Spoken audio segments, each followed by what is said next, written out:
Good morning. Welcome to Laurel School's 120th Commencement Ceremony. Your girls know you're here. I promise. In keeping with the beauty of our surroundings and the solemnity of this ceremony, we ask that you please silence your cell phones and refrain from any form of flash photography. Our invocation this morning will be given by Imam Jawad Bayat from the Cleveland Clinic's Center for Spiritual Care.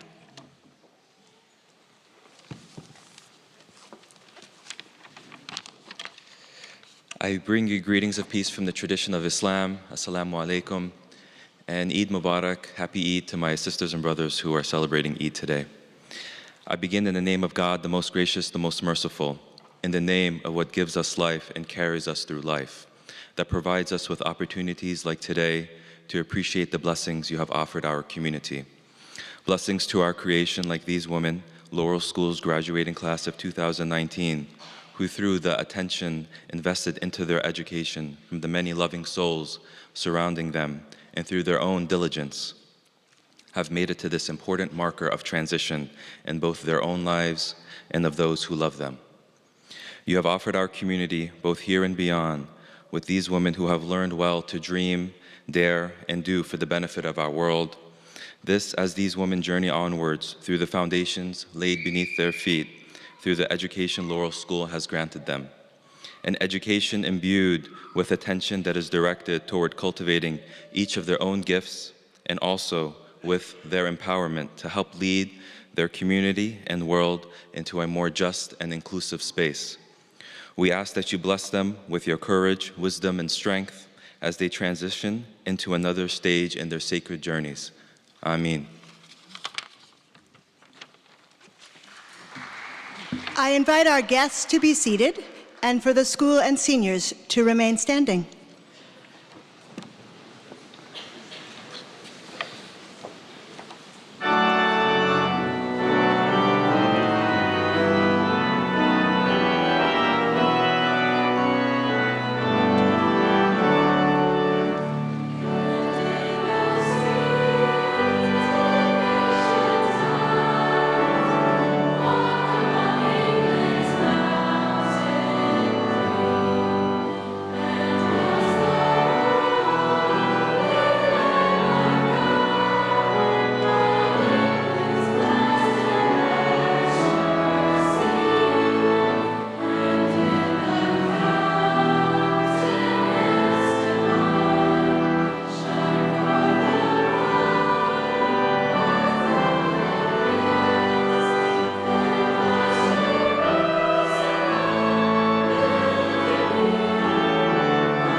Reflections on the class of 2019 will be given by member of the class, Beckett Blocker.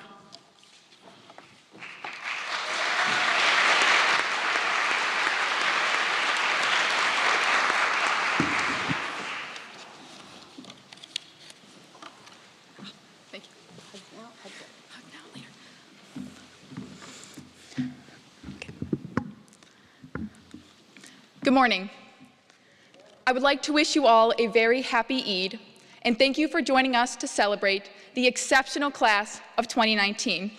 It's an honor to speak here at Severance Hall on this beautiful morning, and I'm so grateful for this opportunity. Now, I would like to begin this speech with a story from my job at the local grocery store, Zagara's Marketplace. It was a mundane evening shift, and the store was relatively empty. I was most likely either texting my mom from the drawer next to my register to avoid getting caught, or gossiping about the current Zagara's drama with my other coworkers when I was interrupted by a customer. I recognized this man as he comes in quite often, and he routinely began putting his items on my belt. Once he had finished emptying his cart, he turned and looked at me and said he was really glad I was the future of the country, but that I had a lot of work to do. Like I said, this man is a regular, and so I see him often, but I still thought this was an odd thing to say, especially considering all he has ever seen me do is scan his groceries and occasionally help him work our credit card machine. But I didn't give his comment much thought at the time. I figured he just doesn't know what to say to a 17-year-old girl, and all he meant was that he liked my work ethic. But as graduation was approaching, I couldn't stop thinking about what that man had said. And after moving past the oddness of the comment, I realized the gravity of it. We are the world's next generation of leaders, thinkers, builders, and doers. The next generation to enter into the adult world. This awareness left me to wonder what it really means to be the future and what it will look like. To properly comprehend the possibilities of the future, we need to understand the face of it, and that's the beautiful class of 2019. I'm sure to most, we come across as a rowdy bunch of 17 and 18-year-olds. I mean, the evidence all points to this. We have been found engaging in an impromptu line dance in the senior hallway, engineering a flash mob on senior prank day, and almost causing the ceiling to cave in at prom from our vigorous dancing. But on closer inspection, the class of 2019 is so much more. Each one of us is beautifully diverse, with different backgrounds and different experiences that culminate to create a multitude of perspectives. We are activists, leaders, thinkers, dancers, artists, mathematicians, scientists, coders, writers, historians, athletes, comedians, explorers, and the list goes on. See, this makes the job of defining our class difficult because there's no one definition that can encompass our complexity and our nuance. But after hours of reflection, I realized that there does seem to be one common thread between us, and that is our shared spunkiness. I know what you're thinking. Why did it take you hours to come up with the word spunky? But it really is the perfect word for the class of 2019, as the characteristics of a spunky individual is one who is courageous, energetic, brave, and determined. Thank you, Google. While our backgrounds and passions may differ, we all share a unified eagerness and determination. But while this may be hard to believe, we have not always been so spunky. Our high school years have been transformative, to say the least, and have involved many ups, but also many downs. And so, like a roller coaster, there were many hills to climb, and I suppose the biggest and most recent one being the college process, which has challenged our self-worth and forced us to truly consider our place in the world. As a high school, we have witnessed many political and social affairs that have forced us to consider what it means to be a woman, and for some, what it means to be a minority in America. We have dissected issues surrounding our own privilege and how that shapes us in our interactions with others. Each experience and each hill have developed in us a stronger sense of self and also a deeper appreciation for one another. But we did not climb these hills alone. Each of us had a team of teachers and family members pushing us to the top. See, what I find so remarkable about the teachers at Laurel is how much they care. And I don't mean care because it's their job. I mean care because they love what they're doing and they love their students. That's what makes a difference in our lives. knowing that we have allies, a group of adults who love and care for us. I know this may surprise a lot of you, but we can sometimes be grumpy and a little headstrong. But our teachers time and again go out of their way to help us, even when we don't seem to deserve it. To be leaders in this world, we need role models. We need guidance, and we need people who believe in us. So thank you, teachers, for showing us how to be the best versions of ourselves.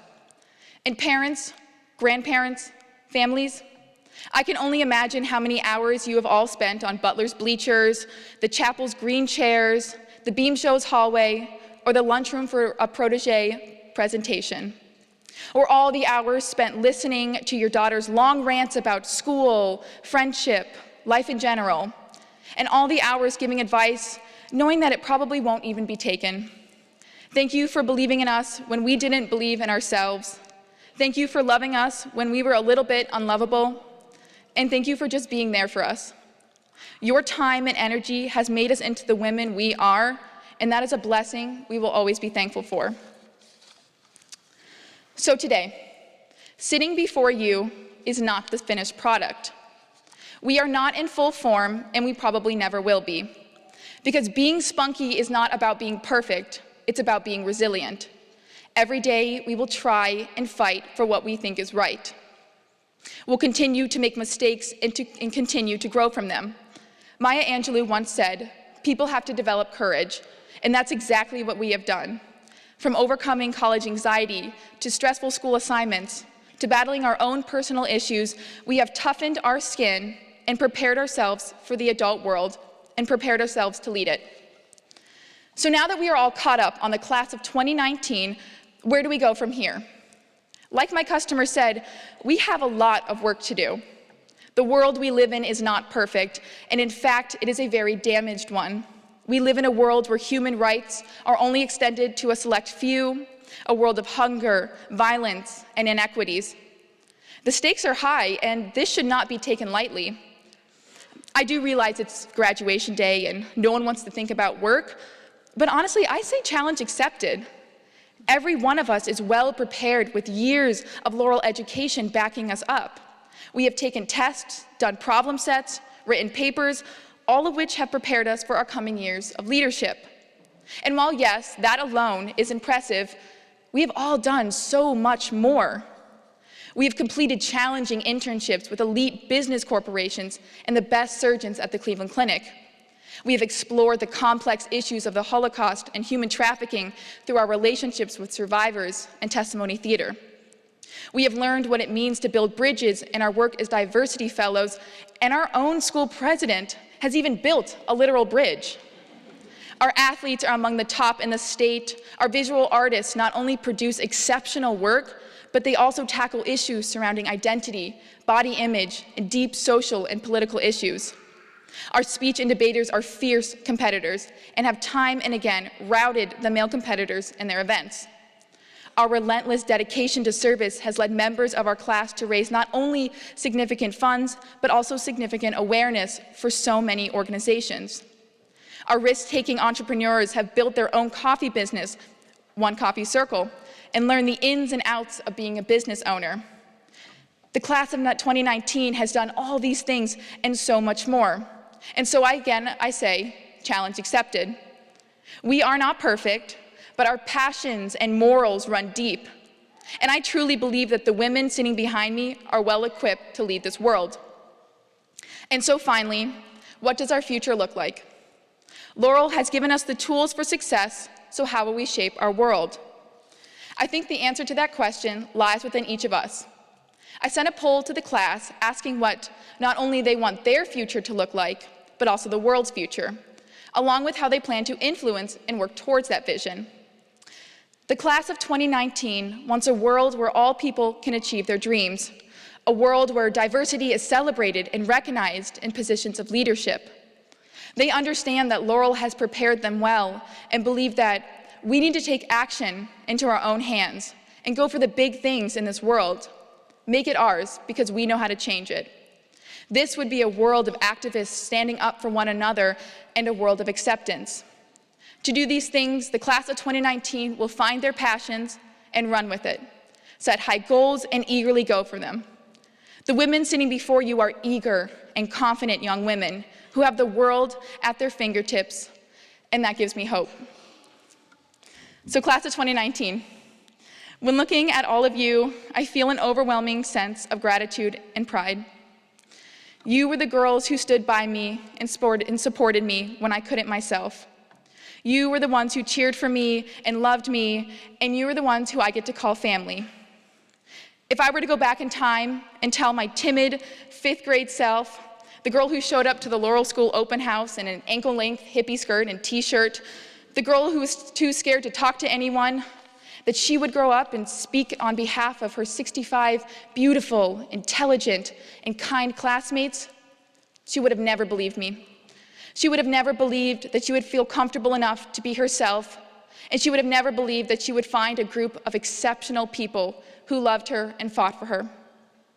Thank you for every laugh, for every song, for every hug, for everything.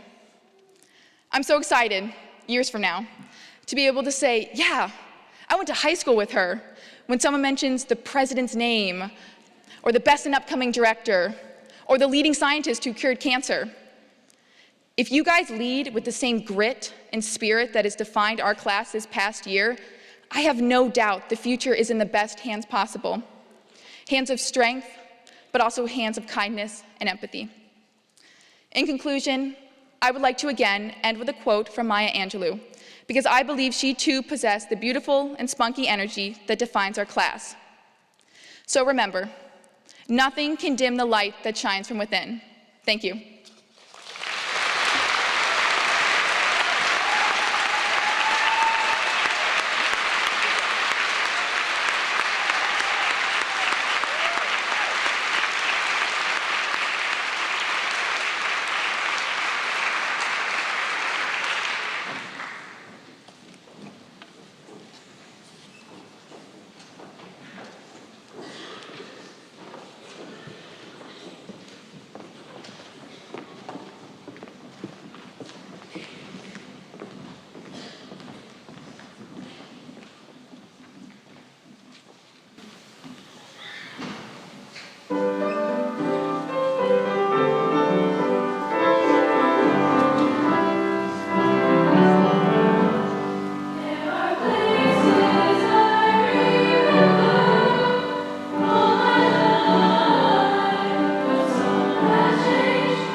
In a departure from the printed program, Grace Cousins, Vice President of the Class of 2019, will introduce our commencement speaker.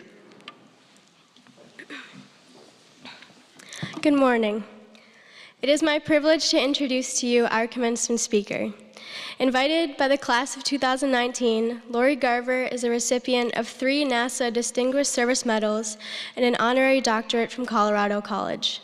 She holds a bachelor's degree in political economy from Colorado College and a master's in science, technology, and public policy from George Washington University. Ms. Garver is a former deputy administrator of NASA. She led the NASA transition team for President-elect Obama and was his lead space policy advisor on the campaign. Previous senior positions have included General Manager of the Airline Pilots Association, Associate Administrator for Policy and Plans at NASA, and Executive Director of the National Space Society. She is also co-founder of the Brooke Owens Fellowship, an educational organization providing internships and mentorship to collegiate women pursuing degrees in aerospace fields. She serves on the board of directors of Maxar Technologies and is former president of Women in Aerospace and the American Astronautical Society. Today, Ms. Garver is the CEO of Earthrise Alliance, a philanthropic initiative established to fully utilize Earth science data to combat climate change. Earthrise Alliance funds fellowships and awards grants to partner organizations that engage and activate educators, journalists, voters, and decision makers.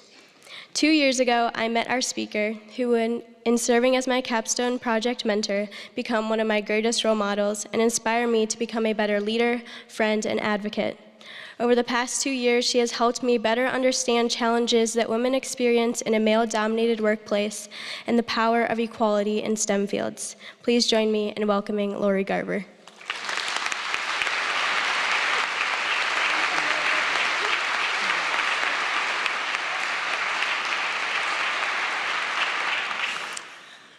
Well, good morning. Thank you very much.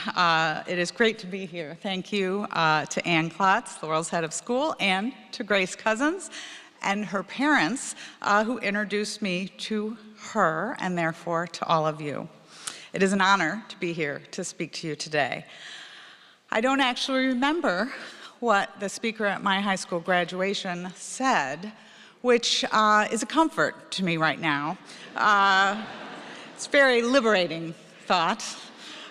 Even so, I did think quite a bit about what I would say to you young women since being honored with the invitation a few months ago. It's not my first time giving a commencement speech, but it is the first time when each of you walked by, I looked into your eyes and saw my own 17 and 18-year-old self looking back at me. While you might be 4 years younger than the last graduation class I addressed, I have no doubt, especially after Beckett's speech, that you have the greatest potential.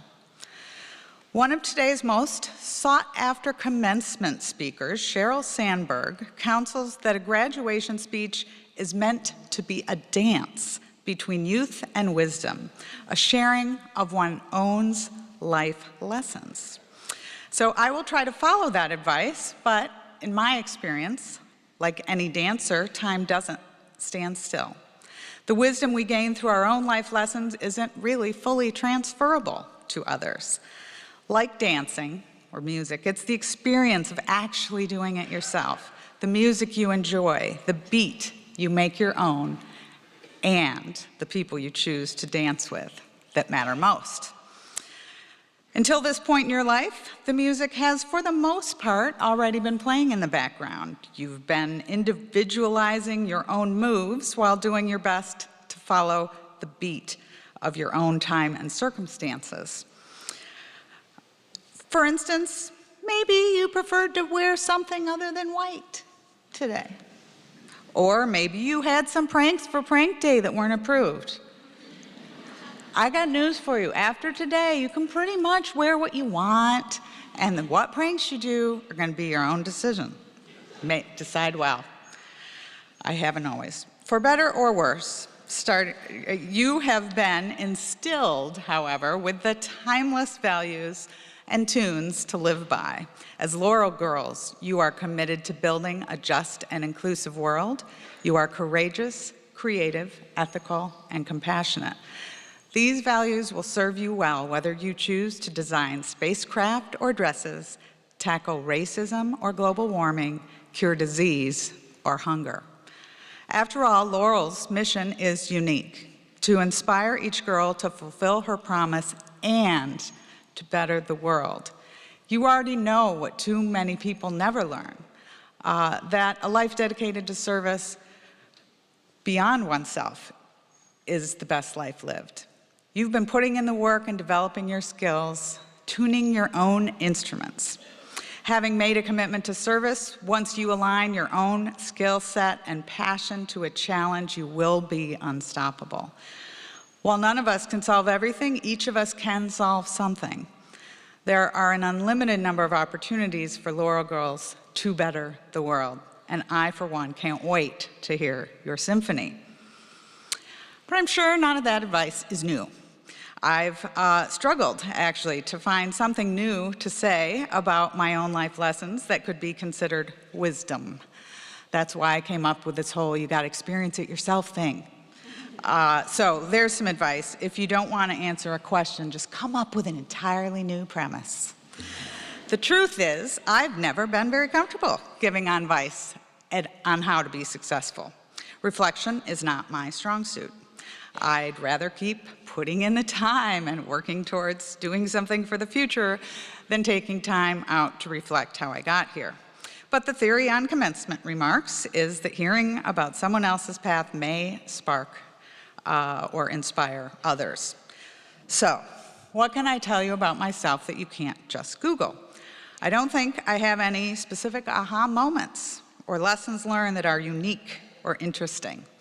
But maybe that is the message, that an average girl just like you, who grew up in the Midwest, who didn't have any idea what she wanted to pursue when she was your age, and who had some typical challenges growing up, has enjoyed a pretty remarkable career. As I reflect on my life and career, there are moments and decisions that do stand out, playing a role in the decision to fly John Glenn on the space shuttle, getting the call from the White House to be the deputy administrator of NASA. It turns out the president doesn't make that call, though, by the way. It was a little disappointing. Actually seeing the Dragon spacecraft that I had dedicated hours and hours to having happen dock with the International Space Station. And, as your parents will remember, my own children's graduation. But those moments are really just the result of thousands of decisions and actions made before. Again, more advice you've already heard. How do you get to Carnegie Hall? Practice. But here's what you won't find from Googling me. Growing up in Michigan, I worked on my family's farm. I had a job at McDonald's when I was 16 and waited tables in college. Landing my first job in Washington, D.C. for John Glenn was a dream.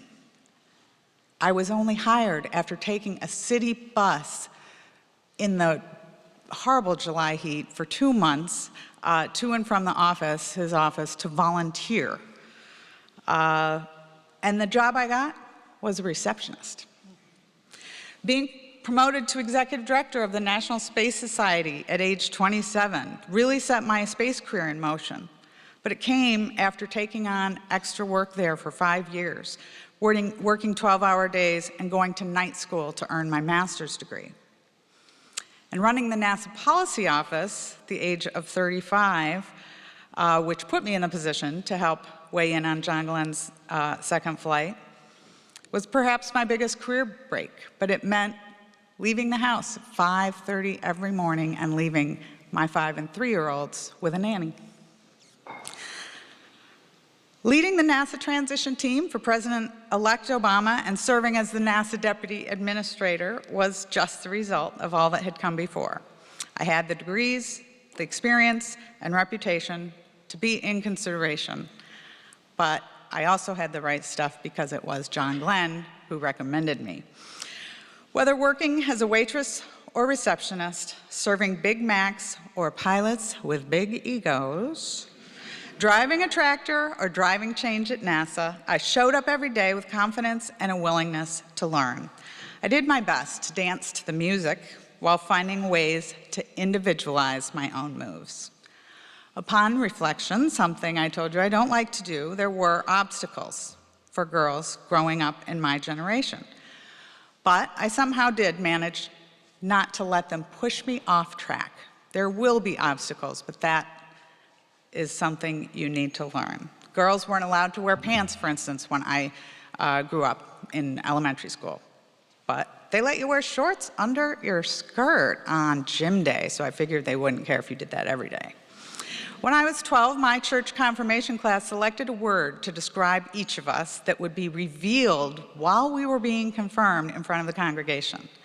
We selected words for each other, like leader, intelligent, and sportsman for boys, and cheerful and graceful and nice for girls. I remember standing in front of the congregation waiting for the minister to announce my word. What had my fellow friends decided that I was? I had to fight back tears when I heard it. Determined. I don't know what I would have done if they said spunky. While my determination served me well later in life, as a 12-year-old girl in 1972, I wanted to be cheerful or nice or graceful. It turns out my friends knew me better than myself. They knew I already wanted to change the record. When I completed my junior year of high school, I was one of only 6 students who had completed all the math the school offered. But when I returned for fall semester, I discovered the school had made arrangements for the other 5 students, all boys, to take calculus at the nearby university. I didn't complain. I was actually sort of relieved, because these were some really geeky boys. My mom was a homemaker, but she contacted the school to ask why I hadn't been included in the university course and was told they didn't think a girl would be interested in taking calculus. I had never seen her so angry. Like many in her generation, she was dancing to the beat that was expected, but had started to feel out of step with the patriarchal music of the times. I loved ballet, cheerleading, bell-bottoms, and Girl Scouts when I was in high school, but I also loved taking the hardest classes, getting the highest grades, being on the debate team, and winning on the softball field and tennis court. Turns out I'll be attending my 40th reunion this summer for high school, and I'm especially looking forward to catching up with those 5 geeky guys, one of whom, when I was confirmed as NASA Deputy Administrator, posted on my face page, "Really, Garver? Deputy Administrator of NASA? You didn't even take calculus in high school."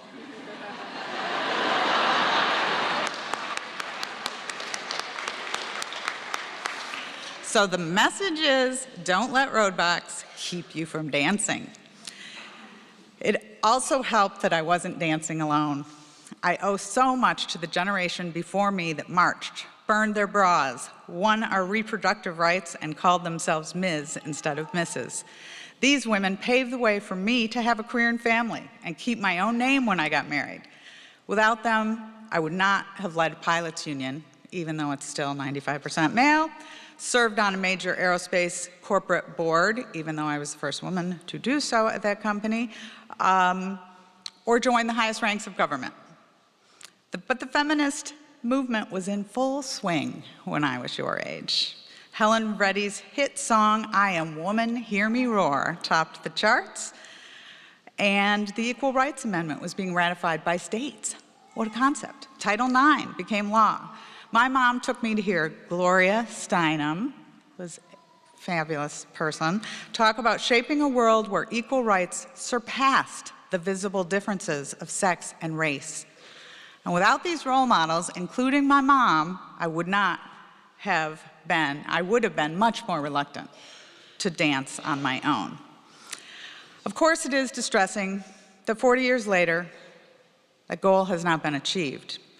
Having had the career I've had, it's become my own purpose to make sure you are not dancing alone either. As was mentioned, I recently started a fellowship for collegiate women interested in pursuing careers in aerospace, honoring a former colleague who died. I had mentored Brooke and wanted to continue our mutual goal to diversify what really still is a male-dominated workforce in the aerospace. Welcoming our third class of Brick Owens Fellows this year, 114 in all, it has become the joy of my life. So now I want to dance with each of you and with Brookies and anyone who is ready to shed the worn out old tunes of the past. We know that your generation is going to dance to a new drummer.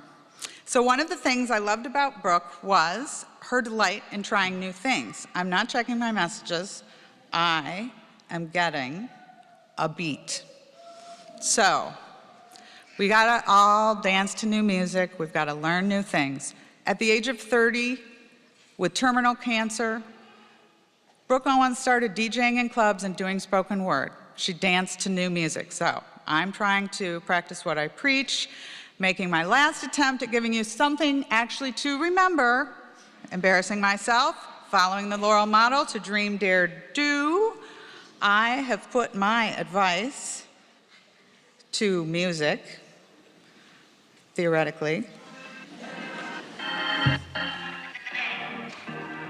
Can you hear it?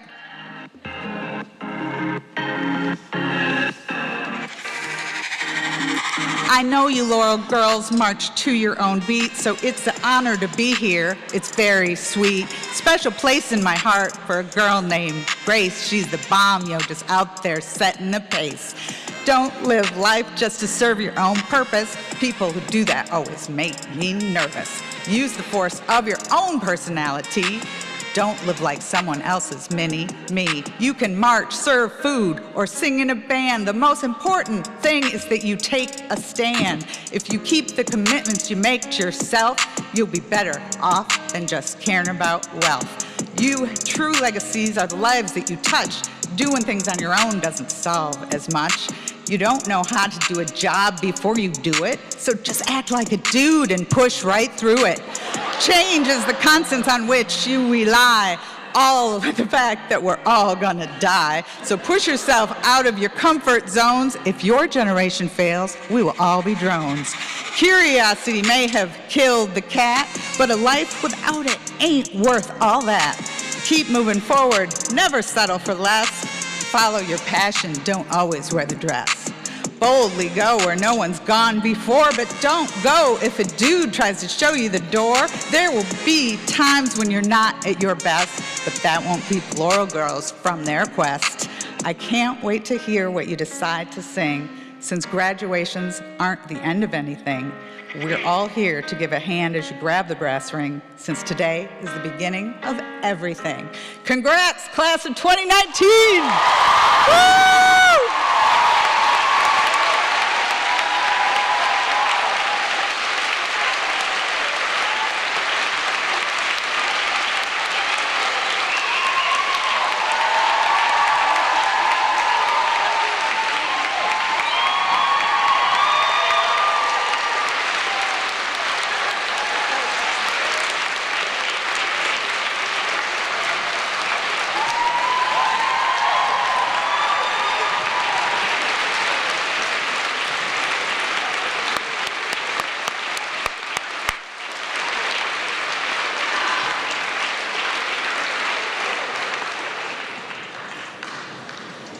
That was fantastic. I loved it. I think we're the same age. I wish you were my friend. I was thinking about small people squealing and how much I love it. So please don't worry if you have a small person squealing, because I think about some of the women on this stage with me and how I have known them almost since they were squealers. And today is about loving them and celebrating them and their families. So we have reached the moment you were all waiting for, the presentation of diplomas.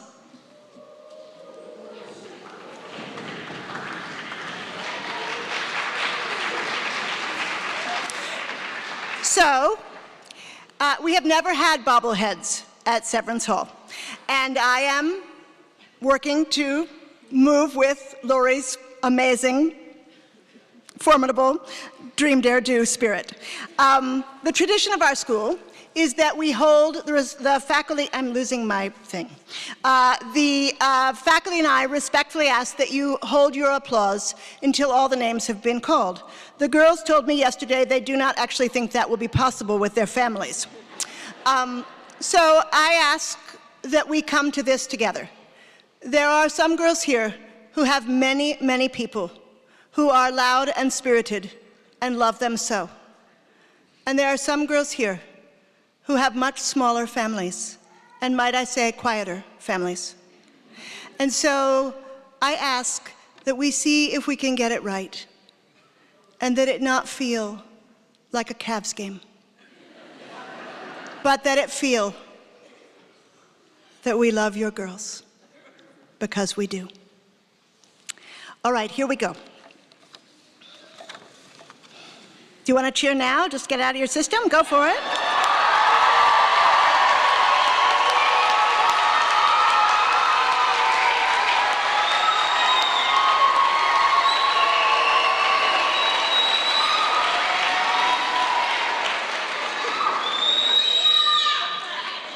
Girls, never will you have done so little for so much as that moment. All right. Hannah Elizabeth Ginley.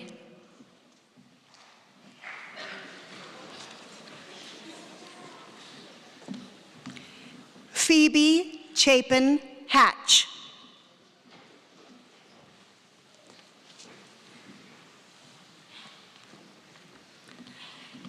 Kate Lynn Joseph.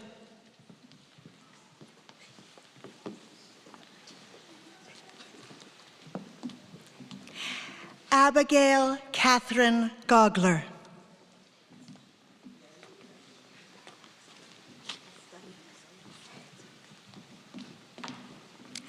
Claire Emily Mersel.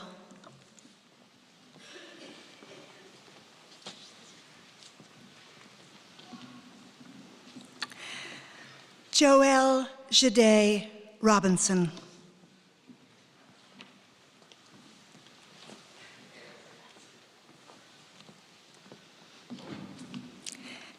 Priya Chandra Kadalkar.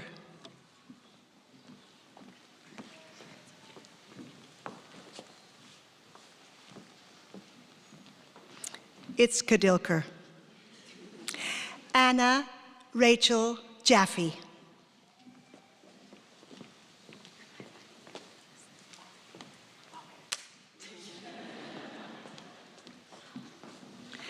Hadas Galili.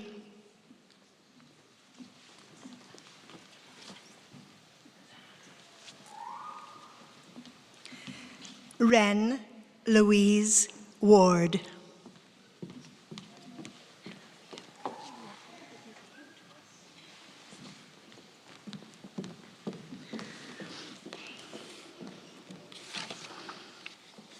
L. Elizabeth Warshawski.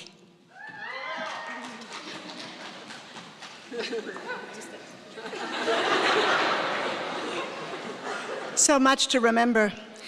Florence Ann McCarthy.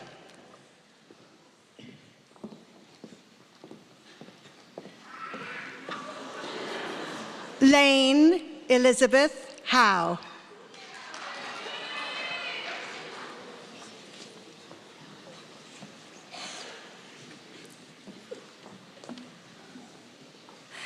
Dahlia Claire Coast.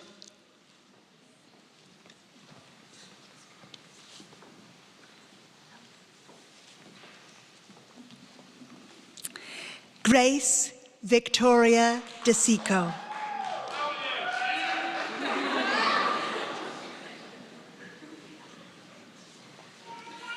Sports family. Caroline Redlin Abbey.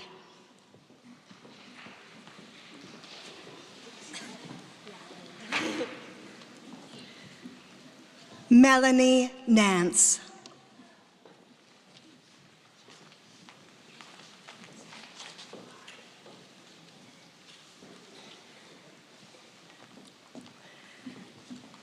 Reem Keuk.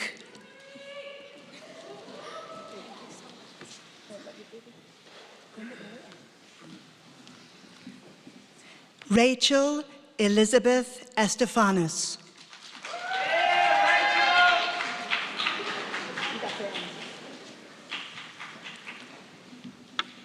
Catherine Annalise Patterson.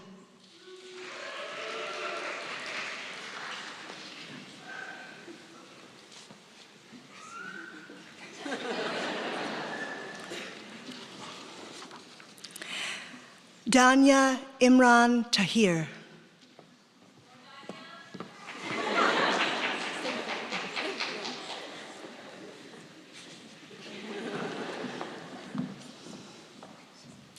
Julia Kareen Lynn.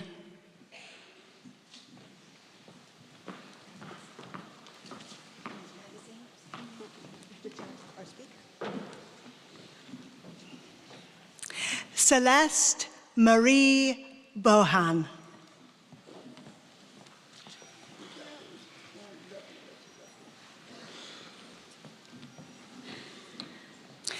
Samuela Lynn Bowden.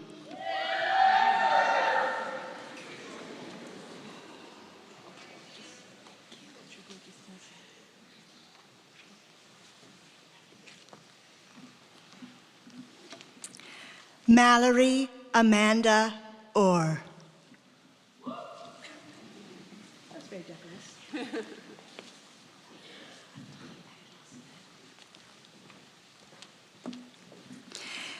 Tiffany Ann Eiler.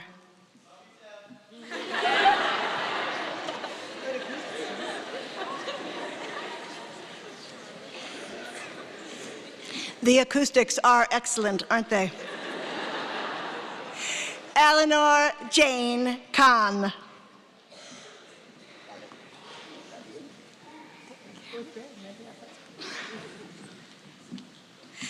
Bryn Elizabeth Pierce.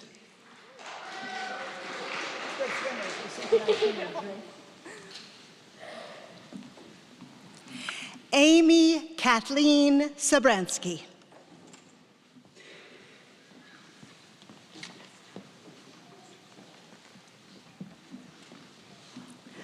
Margaret Rose O'Neill.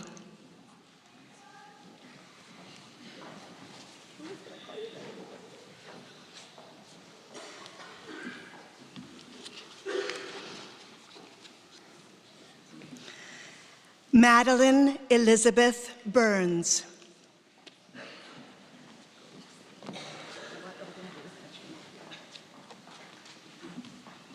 Catherine Grace Amadio.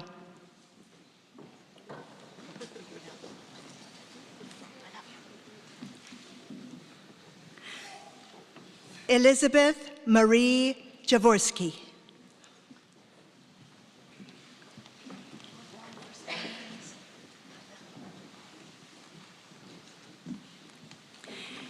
Caroline Jane Donnelly.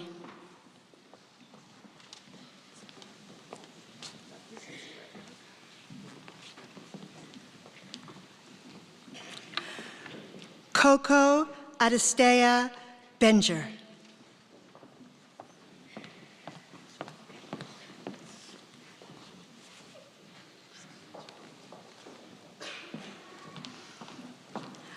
Olivia Nancy Savona.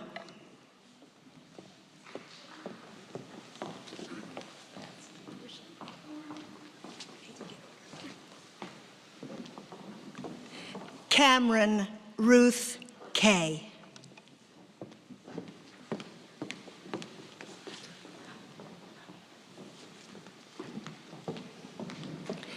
Grace Lottie Durdle.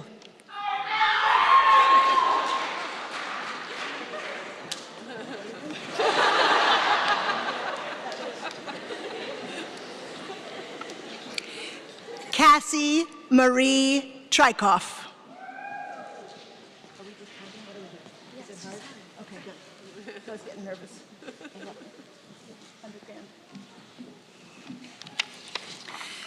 Lily Catherine Seaman.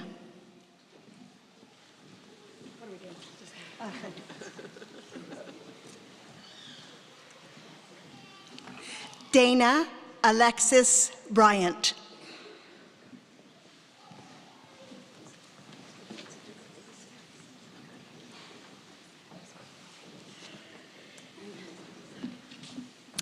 Nicolette Josephine Datillo.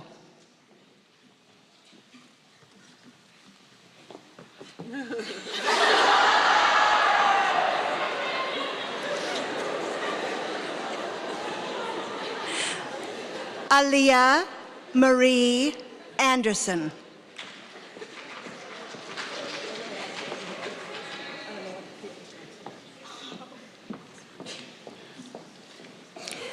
Simran Sarah Fulton.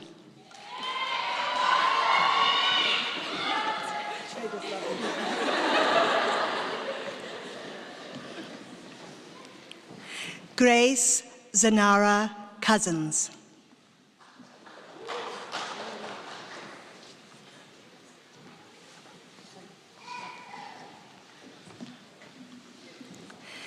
Simran Manoj Surtani.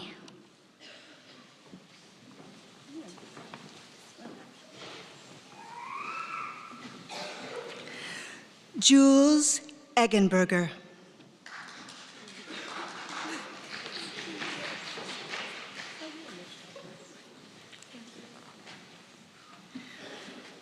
Meredith Rose Hilkert.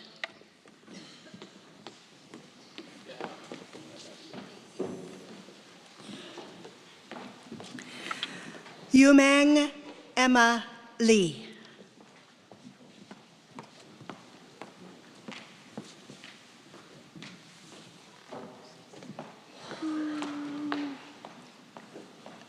Maybe one of the faculty would check on her. Thank you.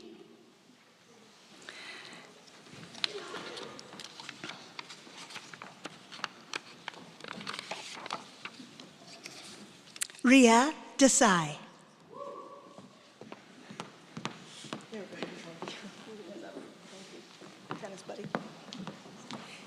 Kira Elaine Paris.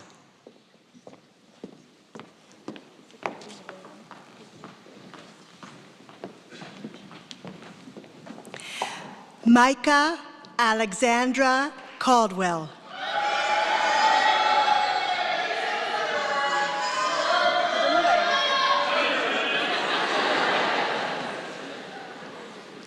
Tristan Anaya Witt.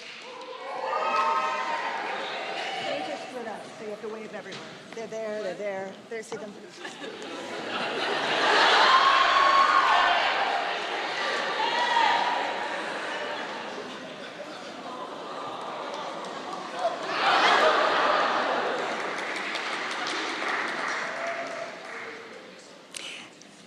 Zoe Sarah Zellman.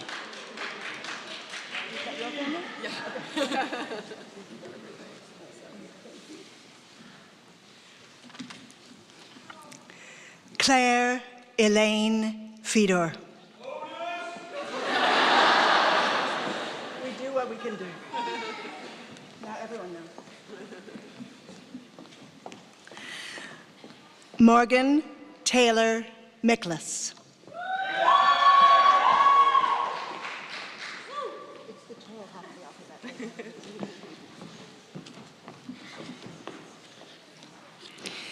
Tiki Honora Feldman.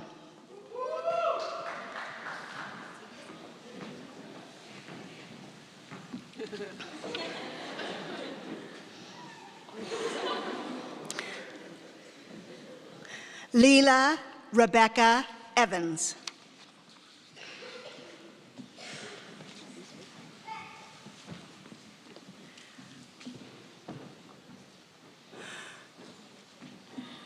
Is it Lynn? Lynn? Rose Louisa Pofall.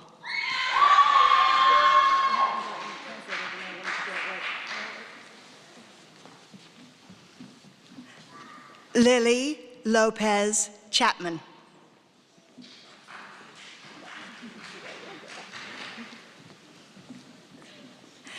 Mylia Nicole Avant.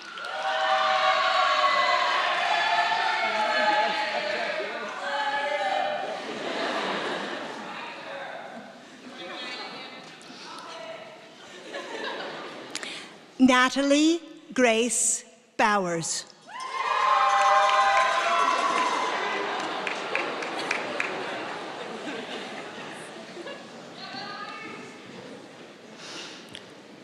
Hallie Grace Mazurek.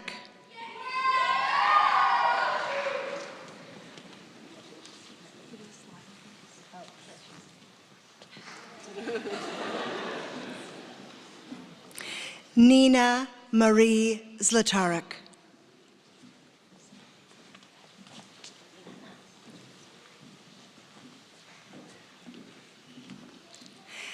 Beckett Rhiannon Jeffers Blocker.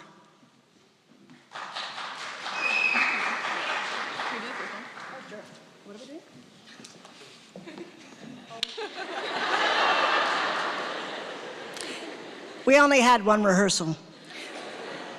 Linnea Ann Tyler.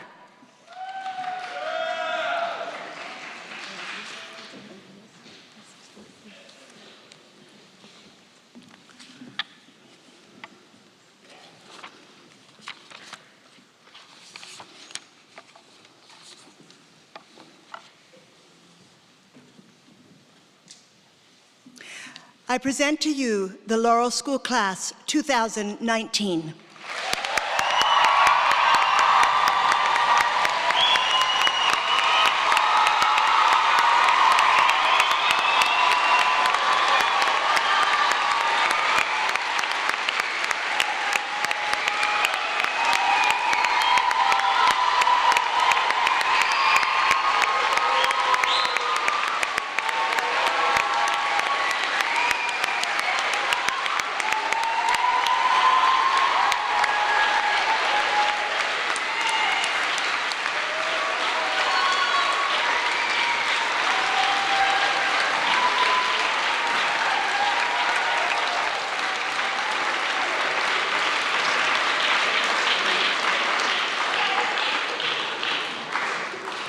I invite our guests to be seated and the seniors and the school to remain standing. Just a few more minutes.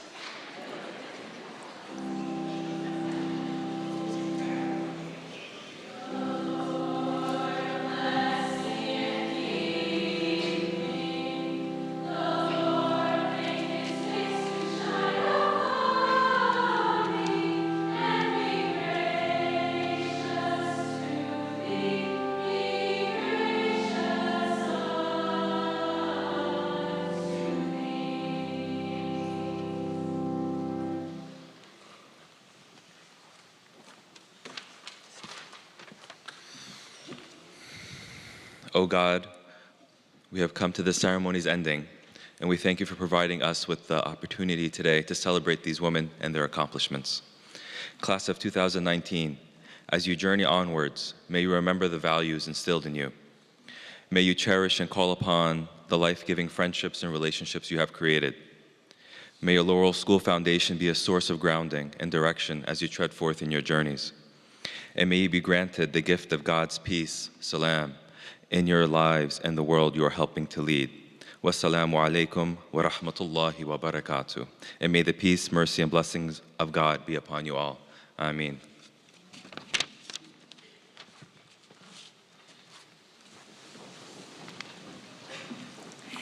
I invite our guests in a moment to stand and join us in singing the Laurel School alma mater. Our school tradition is that we may all sing our alma mater, whose verses are on the back of your program. However, tradition also requires that it is the seniors alone who sing the second verse.